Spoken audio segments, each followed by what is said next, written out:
Hello, students, be ready for the listening activity. Listen to the passage carefully and answer the questions that follow. So, here I start.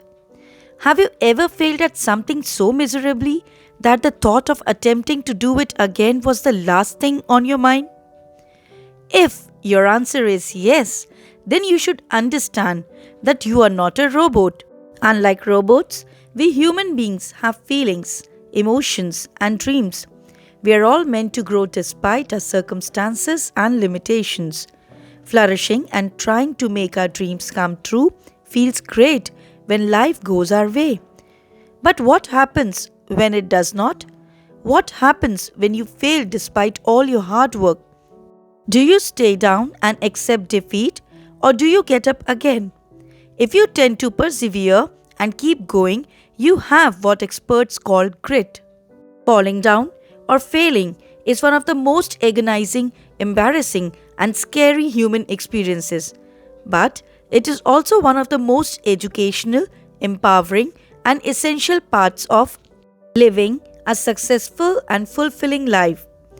Did you know that perseverance is one of the 7 qualities that has been described as a key to personal success and betterment in society? Other 6 are curiosity, gratitude, optimism, self-control, social intelligence, and zest. Thomas Edison is an example of grit for trying more than 1,000 times to invent the light bulb. If you are able to read with the lights on in your room, you will realize the importance of his success. When asked why he kept going despite hundreds of failures, he merely stated that they had not been failures, they were hundreds of attempts towards creating the light bulb. This statement not only revealed his grit but also his optimism for looking at the bright side.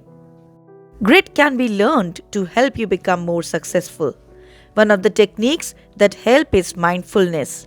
Mindfulness is a practice that makes an individual stay at the moment by bringing awareness of his or her experience without judgment. This practice has been used to quieten the noise of fears and doubts. Through the simple practice of mindfulness, individuals have the ability to stop the self-sabotaging downward spiral of hopelessness, despair, and frustration. What did you do to overcome the negative and self-sabotaging feelings of failure? Reflect on what you did and try to use those same powerful resources to help you today.